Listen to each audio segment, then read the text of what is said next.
দর্শক, এই মুহূর্তে আমি সরাসরি দেখানোর চেষ্টা করছি জাতীয় বার্ন ইউনিট হসপিটালের যে ইমার্জেন্সি গেট রয়েছে, সেই ইমার্জেন্সি গেটের সামন থেকে আমি আপনাদের সরাসরি দেখানোর চেষ্টা করছি। দর্শক, আপনারা যেমনটি জানেন, আজকে উত্তরায় মাইলস্টোন স্কুল অ্যান্ড কলেজে প্রশিক্ষিত একটি বিমান FZ BGI সেটি কিন্তু স্কুল অ্যান্ড কলেজের যে অভ্যন্তরীণ, সেই অভ্যন্তরীণে বিধ্বস্ত হয় আনুমানিক 6 মিনিটে।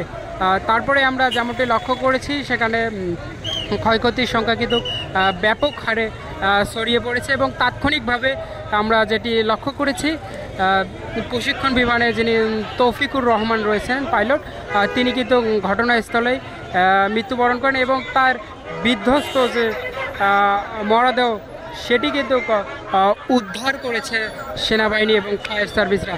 এখন পর্যন্ত হতাহতের যে সংখ্যাটি, সেটি কিন্তু আমরা সঠিকভাবে জানতে পারিনি। দর্শক, সেই ঘটনার পরেই আমরা লক্ষ্য করছি রাজধানীর যে আশেপাশে যে হসপিটালগুলো রয়েছে, সরকারি এবং বেসরকারি, সেখানে কিন্তু রুগীদের দ্রুত ভর্তি করানো হচ্ছে। এবং আমি যদি দেখানোর চেষ্টা করি, বার্ন ইউনিট যে হসপিটাল রয়েছে, সেই হসপিটালের সামনের অবস্থা আমি যদি আপনাদের একটু দেখানোর চেষ্টা করি, এখানে সময়ের সাথে সাথে রুগীদের স্বজনদের যে ভিড় এবং আহাজারি, সেটি কিন্তু প্রখর হচ্ছে এবং বিভিন্ন ধরনের যে সামাজিক এবং স্বেচ্ছাসেবী সংগঠনগুলো রয়েছে, তারা কিন্তু এখানে আসতে শুরু করছে। আমরা লক্ষ্য করেছি প্রচুর পরিমাণে যে নেগেটিভ ব্লাড, সেই নেগেটিভ ব্লাডের প্রয়োজন হচ্ছে এই বার্ন ইউনিট হসপিটালের সামনে এবং স্বেচ্ছাসেবী সংগঠনগুলো করজোরে দাবি জানাচ্ছেন যাদের ব্লাড গ্রুপ নেগেটিভ, তারা যেন দ্রুত এই বার্ন ইউনিট হসপিটালের সামনে চলে আসেন। এবং একটু বলে রাখি, পজিটিভ যে ব্লাড গ্রুপ, সেই ব্লাড গ্রুপ কিন্তু এখন পর্যন্ত আমরা যতটুকু জানতে পেরেছি, তারা জানিয়েছেন 5000-এরও অধিক ব্যাগ তারা সংগ্রহ করতে পেরেছেন। এবং নেগেটিভ যে ব্লাড, সেই নেগেটিভ ব্লাডের চাহিদা প্রচুর হওয়ায় তারা হিমশিম খাচ্ছে রক্ত ম্যানেজ করতে। এবং তারা আহ্বান জানিয়েছেন তাদের শুভাকাঙ্ক্ষী এবং বন্ধুদের মাঝে যাদের ব্লাড গ্রুপ নেগেটিভ, তারা যেন খুব দ্রুত এই বার্ন ইউনিট হসপিটালে ছুটে আসেন। দর্শক, একটু জানিয়ে রাখি, এই বার্ন ইউনিট হসপিটালে ইমার্জেন্সি গেটে আমরা লক্ষ্য করেছি বিভিন্ন রাজনৈতিক এবং স্বেচ্ছাসেবী সংগঠনের নেতাকর্মীরা আসতে শুরু করছেন এবং তারা স্বেচ্ছায় যে স্বেচ্ছাসেবীর কাজ, সেটি করছেন। আমরা লক্ষ্য করেছি বাংলাদেশ ইসলামী ছাত্র শিবিরের ঢাকা বিশ্ববিদ্যালয়ের যারা নেতাকর্মীরা রয়েছেন, তারা কিন্তু এখানে স্বেচ্ছাসেবীর ভূমিকা পালন করছেন এবং রক্ত যে ম্যানেজের বিষয়টি, তারা কিন্তু তৎপর রয়েছেন। আমরা লক্ষ্য করেছি বাংলাদেশ জাতীয়তাবাদী ছাত্র দলের যারা নেতাকর্মী রয়েছেন, তারা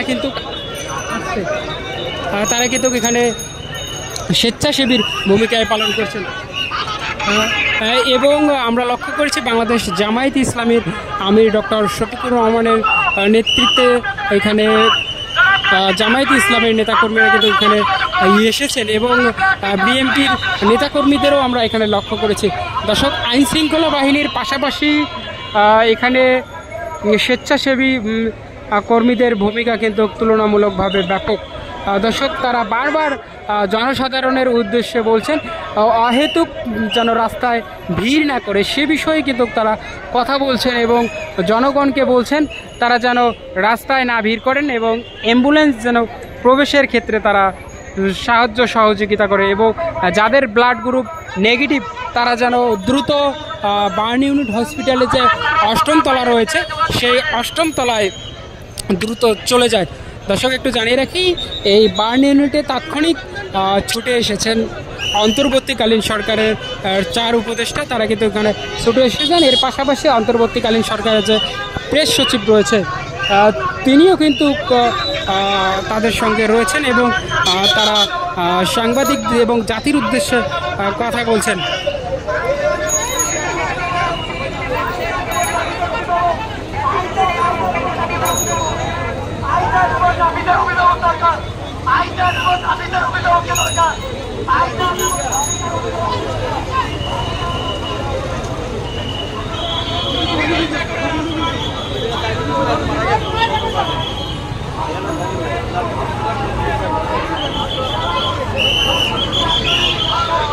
দর্শক, রোগীদের স্বজনদের আহাজারিতে বার্ন ইউনিট হসপিটালে যে এমার্জেন্সি গেট সেটি কিন্তু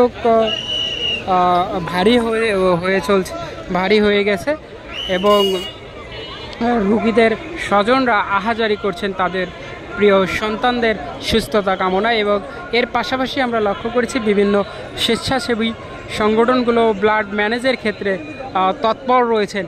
তারা রাস্তায় দাঁড়িয়ে ব্লাডের জন্য চিৎকার করছেন, নেগেটিভ ব্লাড ম্যানেজ করার জন্য তারা তৎপর রয়েছেন। দর্শক, আমরা দেখতে পাচ্ছি একজন স্বেচ্ছাসেবী কিন্তু ফায়াজের যে পরিবার সেই পরিবারের খোঁজ করছেন এবং তার পরিবারের সদস্য যেন দ্রুত হসপিটালের এমার্জেন্সি গেটে যোগাযোগ করে সে বিষয়ে কিন্তু তিনি কথা বলছেন।